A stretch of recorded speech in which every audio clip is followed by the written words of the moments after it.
Hello everyone and welcome to Tapping In Part 6.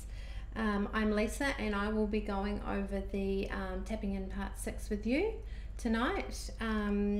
So welcome to everyone. Ben, the director, will be back here next week with me, but tonight you have me. Right, so first off, let's do an acknowledgement of country. 30 Foot Drop acknowledges the traditional owners of country throughout Australia and recognises their continuing connection to land, waters and the community. We pay our respects to them and their cultures, both elders, both past and present. Funding.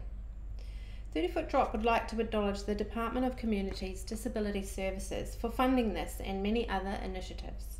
Without their support, so many projects such as Two Wise Monkeys would never see the light of day, and we would all be much more poorer for it. This workshop is part of the Realities and Advantages of the Access and Inclusion Grant awarded to 30 Foot Drop as part of the Information, Linkages and Capacity Buildings for 2018 and 2019. So first off, we'll just go over some housekeeping.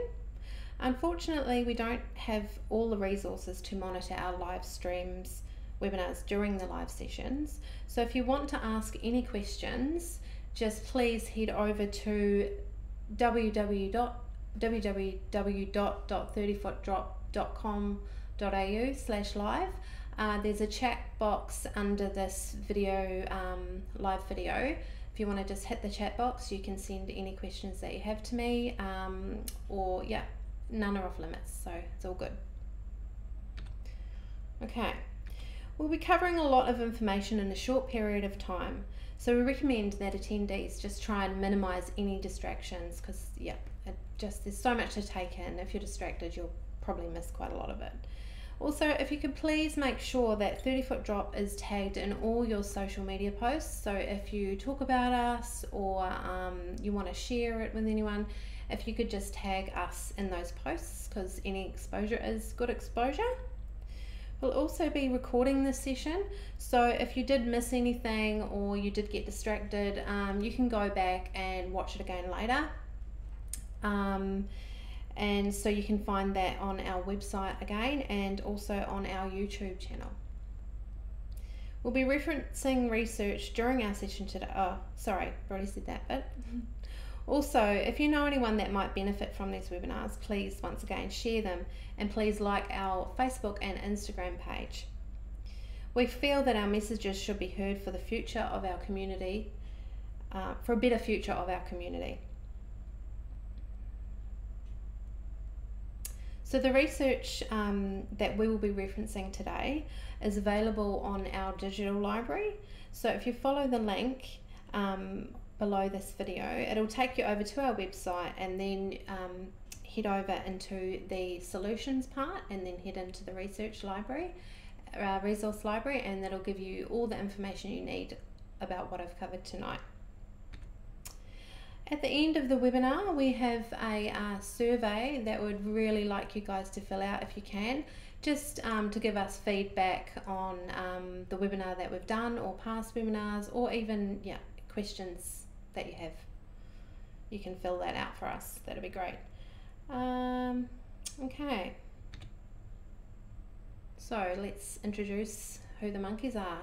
So I am Lisa, and I am See No Evil. So my story. I am Hear No Evil. Just by looking at me, you probably can't tell what I may suffer from. Through me, you will realise that you hear no evil about impairment. My story is definitely a more hidden one.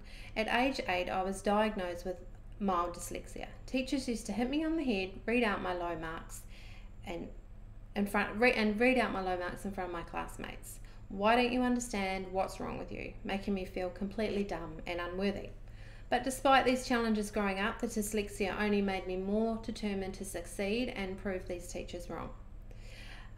I've studied multiple diplomas in the arts field, and also one in counselling, and present I have my own photography business. So, you know, don't let anyone stop you. If you've got any kind of impairment, you've still got it in you to do what you want to do. It just may take you a little bit more time, but you know, nobody's perfect. Now, the other wise monkey is Ben. So he is see no evil. But I will let him tell you his story. So if you'd like to join him next week, you can hear about his story and what his story about see no evil is all about. So isn't there supposed to be 3 monkeys? Who is the third monkey? Yes, you guessed it, it's you. The aim of today's workshop is to turn you into a wise monkey. You'll begin on a journey of realizing that impairment or not, we are all human and deserve to be acknowledged and treated as the same as anyone else. Outline a method. So how are we going to get you started on the path of the wise monkey? Well, there's a lot to learn about people with impairment and their potential impact on your business. Today's session is all about how businesses can meet the specific needs of this market in order to tap into their business and create change and inclusive ideas. We'll finish off our focus on tourism and events by having a look at what the future holds. The Southwest has the potential to grow this market, and we will have a look at how this can be accomplished. To finish the session, we will then do an open session forum chat session where you can head over to the chat box, like I said before, and chat with us and ask us any questions. Now, I'll just double check that that's working. Yep. So once again, if you have any questions, just go to the website www.30footdrop.com.au/live. And you can type away and ask any questions. So, how are we going to cover this? What will our teaching method be? The answer is fun, experience, and open, honest discussion. Feel free to ask any questions, as none are off limits. We probably haven't heard them before. There's nothing we haven't heard, should I say? Even if it's a question that has nothing to do with what we speak about tonight, it's totally cool.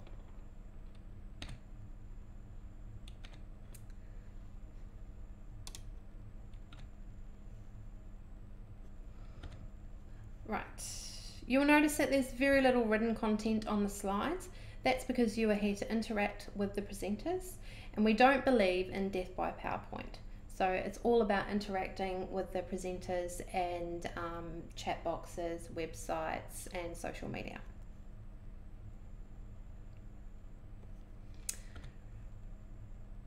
Terminology and review. To reduce confusion and ensure understanding, I want to review some terminology that I'll be using throughout the session. First up is the difference between disability and impairment.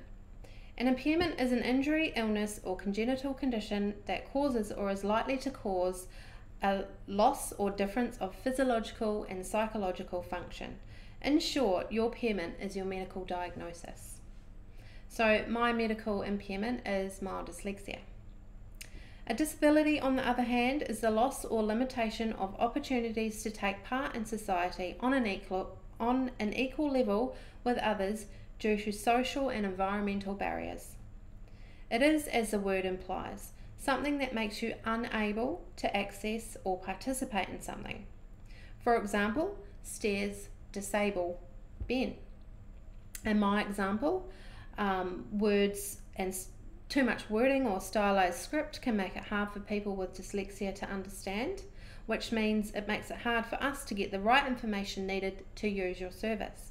This is especially important to remember because some impairments like mine are hidden, and those are all potential customers that maybe you had no idea about. Hopefully this all makes sense to everyone. If it doesn't, just head over to the chat box and ask me any questions you like, and if I don't know the answers, I will send them over to Ben, the brains behind all of this. Okay, so next is the difference between access and inclusion. Access refers to the removal or reduction of barriers, physical the reduction of physical barriers to participate in activities and functions of the community. At its core, Access focuses a lot on the physical world around us and is easily assessed with a checklist. Inclusion is more a physiological state of being and is the process whereby every person, irrespective of their age, disability, gender, religion, sexual preference, or nationality, who wishes to, can fully participate in all aspects of an activity or service in the same way as any other member of the community, helping them to feel included in activities just like everyone else. Hopefully that makes sense to everyone with the terminology and review of disability impairment, access and inclusion. Any questions, just fire away. Okay, let's get into specific market needs. In session 5, we discussed the similarities between travellers with an impairment and the rest of the population, showing that there is much of an overlap. Despite the similarities to the general population, there are some important differences and specific needs we need to talk about. Travellers with impairment have a strong tendency to manage the stresses and uncertainty of travel by returning to destinations they know well. Consequently, they appear to have a higher rate of repeat visitation to these businesses that support their needs, meaning they are very loyal customers. The Access and Tourism Victoria and Queensland report found that there are 3 main subjects which highlight areas specific to the needs which can be used to attract this market.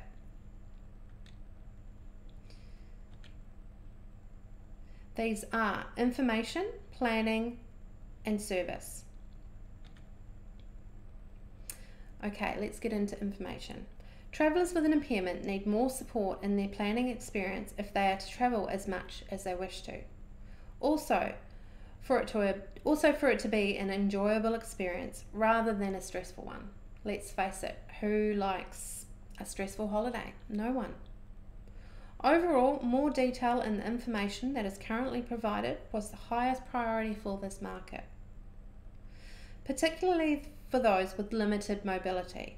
While this mostly related to digital resources such as websites and review sites, it could also refer to information anywhere travellers look, including destinations and overseas tours. So more than just having a long document with complex information, we need information that is relevant. So most places already have different measures in place by letting them know. Relevant. Also, more than just having documents with long, complex information, we need information that is relevant. Most places already have different measures in place. Let them know by putting it on your website and on your profiles, such as TripAdvisor and Expedia, just so that these people know what's available. And if they know what's available, then they may just choose your service or business. As well, make information easy to find and absorb. This specifically relates to accessible tourism information, which is often not prominently displayed and is very often complex.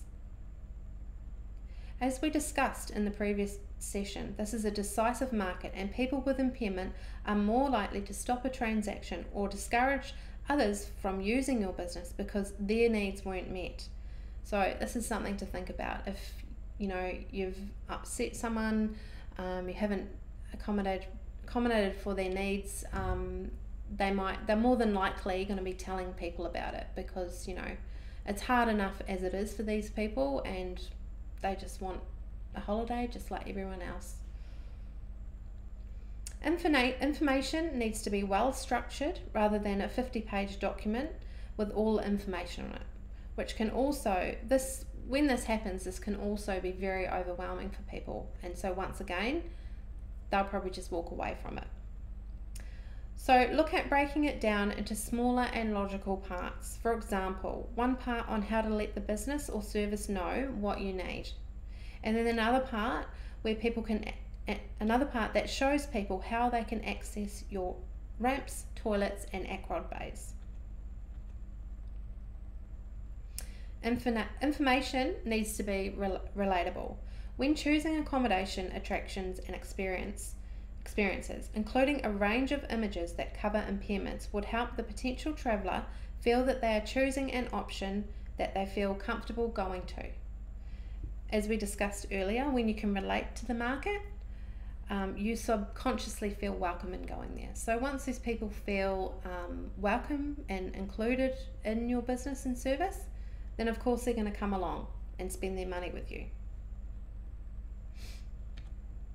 Information continued. Let's have a look at some of the specific findings from this report that relates to information. When asked what the number one priority to drive accessible tourism is, the most mentioned was information provision. If you make it easy to find and are highly accessible, then you will increase the chances of attracting more customers to your business. 41% wanted information contained on review sites like TripAdvisor that was relevant to travellers with specific needs. There are many resources as to what these are, and you can find these on our website. So if you're needing these resources or want to look over them, it's all available on the website. A subject brought up many times was the idea of introducing an accreditation system that shows people what businesses have made the commitment and implemented an accessible travel system in their business. This would be an amazing step forward for this unserved market, and definitely if your business has got has made some of these changes, then jump on board with this because people need to know about it. When asked what the priority is for the improvements to this market,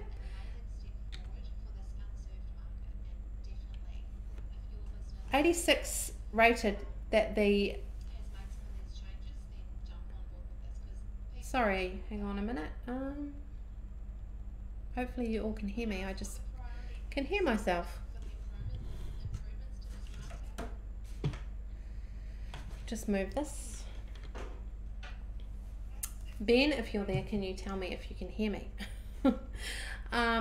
Okay, so 86% rated that the addition of more practical information is very important, and this included locations of ACROD bays, toilets and access ramps. 83% rated an increased prominence of this information on the tourism and transport websites. So hopefully that all made sense. I had to stop for a minute there. I'm not sure I can hear myself through the speakers. I might just unplug it. There, hopefully you can still hear me.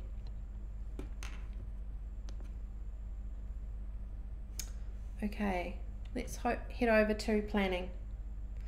So this part is the specific needs and planning. People with impairment, especially those with mobility issues, have specific needs that, if not met, makes visiting a business or service or event impossible.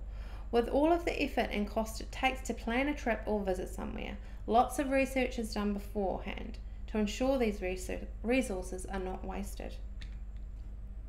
So, it's really important for people with impairments and disabilities to get what they need, because if they get there and they can't get in, or there's no information there for them, they can't use that business. They have to turn around and possibly go home.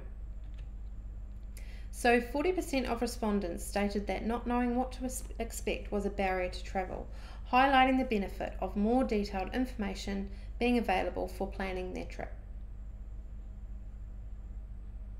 As you can see, there is a need for expert advice at the planning stage.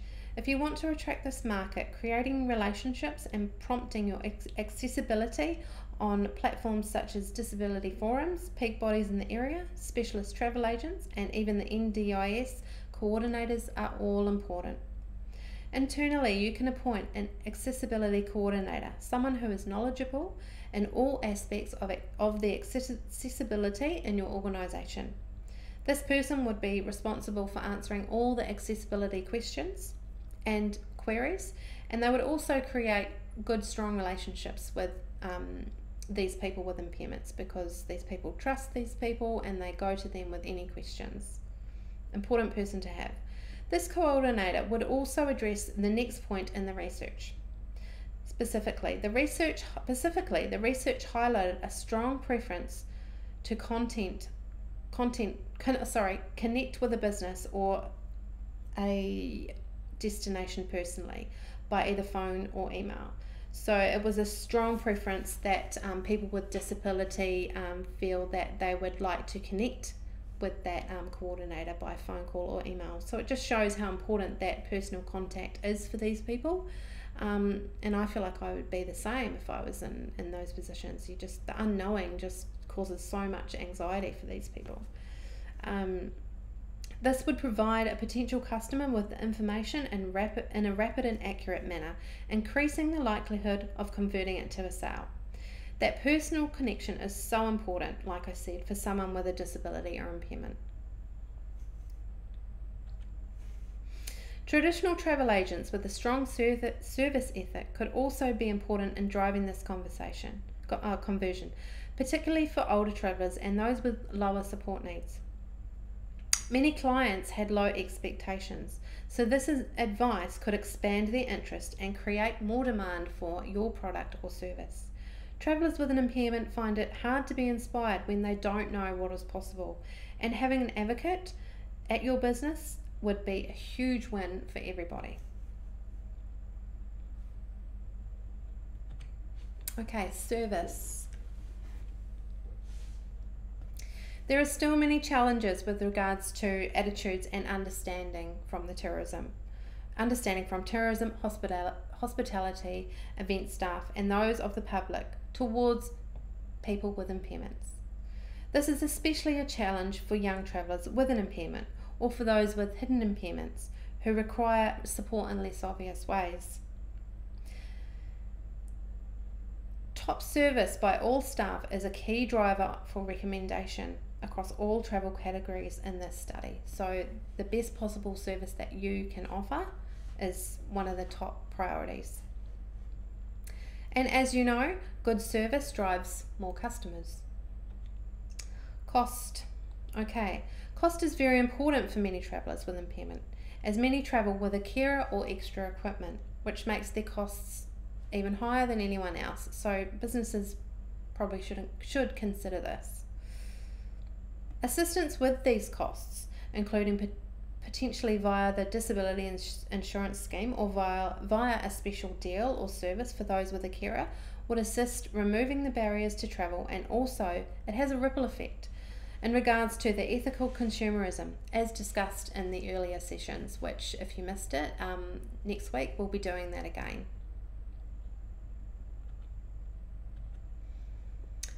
Let's head over to growing the market in the region. Okay, major stakeholders. So we have looked at the opportunities and the needs of this segment and what the potential is and how you can tap into it. How are we going to grow this? What needs to be done and who needs to be involved? The opportunity to grow this market is a multifaceted project in which all key stakeholders have a role to play. Who are these stakeholders? Let's have a look. First up, we have people with impairment, their family and their carers. These are people who will be served by this project and have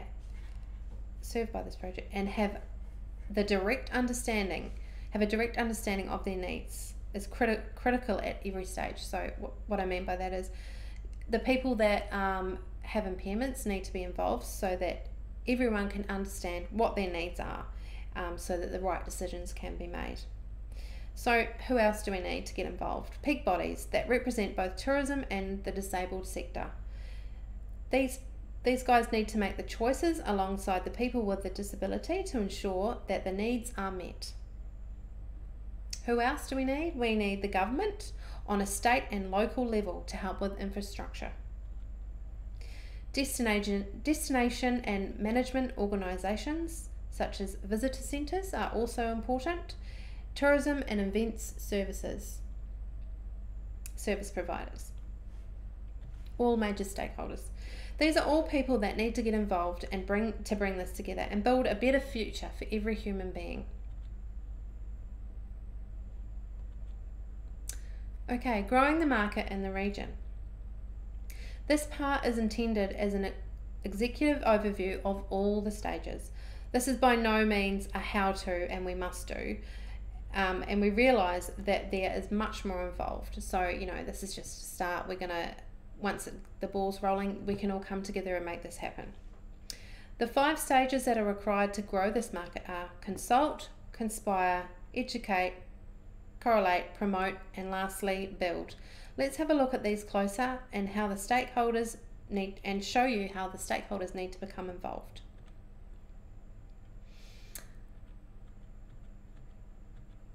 Okay, consult, stage 1.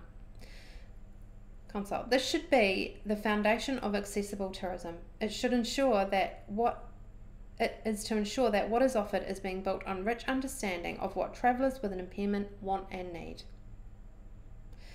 This is a responsibility for all stakeholders, but government and destination management officers can also take the lead, as they have the resources and skills to undertake projects and research to then guide others.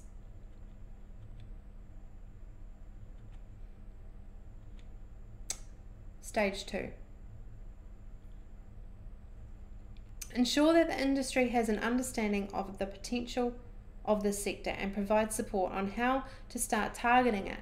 Government, destinations and peak bodies should all have a role in driving this. Further to this, many travellers with an impairment have low expectations of what is available. While their aspirations for travel is high, the task here is to encourage them to explore and test their boundaries. Peak bodies and service providers can play a strong role here, and so can individual operators, just like you. Sorry. Here's a picture of Ben on the right. You know, he was abseiling. He's just finished abseiling in this photo. So before this, he did think that he actually would never be able to do this. That's crazy that he could have been able to do this. But here the peak bodies and businesses came together for Ben to make it work. So it just proves if everyone comes together, you can make it work. Growing the market in the region. Stage 3. Bringing the experiences together to provide a holistic offering in some key destinations will help the traveller plan and navigate their trip. Government and peak bodies, both in the tourism and disability sectors, and service providers can all potentially play a role to help identify new areas of experience and product to develop or support infrastructure.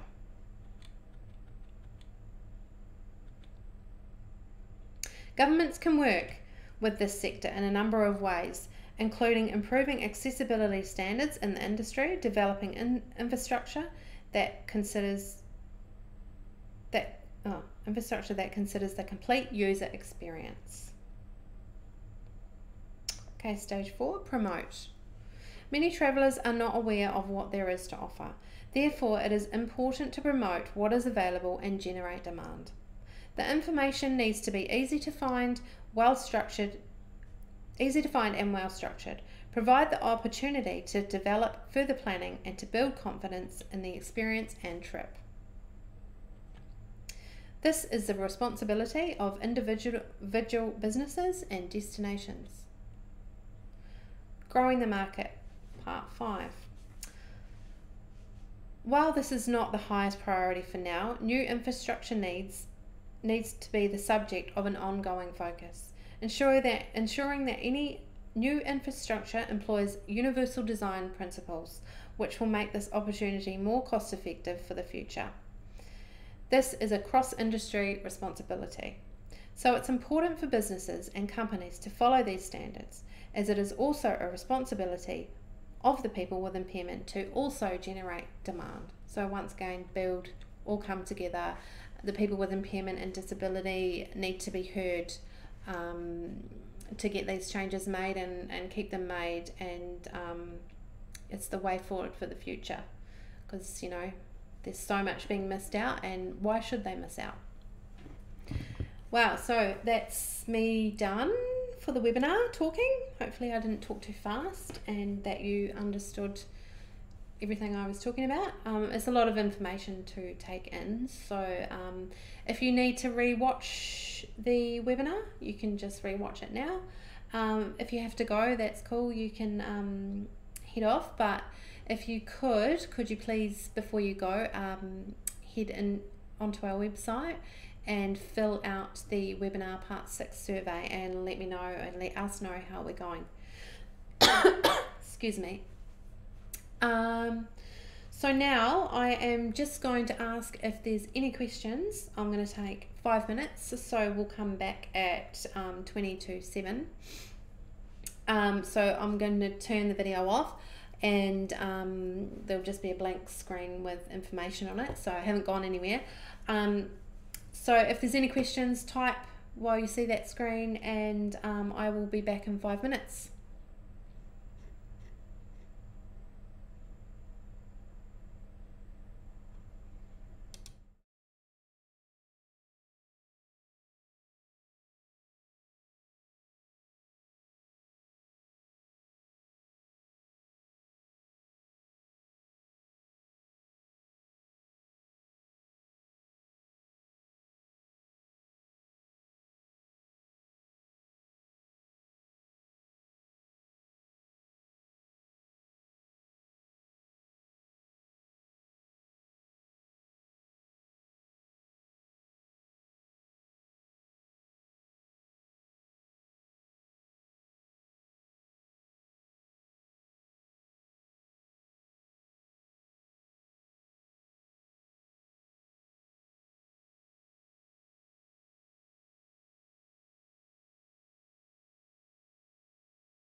Okay, so hopefully I'm back with you guys.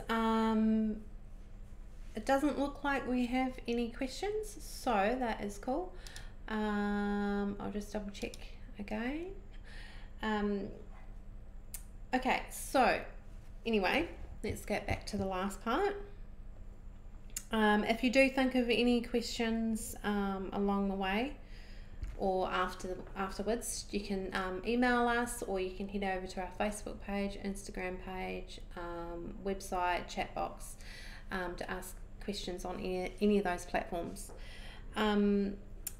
As well, before you go, if you could fill out the survey, so under the website, if you go to the webpage www.30footdrop.com.au/live, go into there, click live, and then under the video box you will see a survey. Tap part 6 and there's just a few questions to answer, and really easy. Feedback is what we need. And it's very important for businesses. So hopefully you enjoyed tonight and it all made sense. We look forward to seeing you next week. The next one starts on Monday, which is, I think, the 18th of February. Anyway, have a look on the website. It will show you the next webinars available. So we look forward to seeing you then. Thanks for joining me. See you later.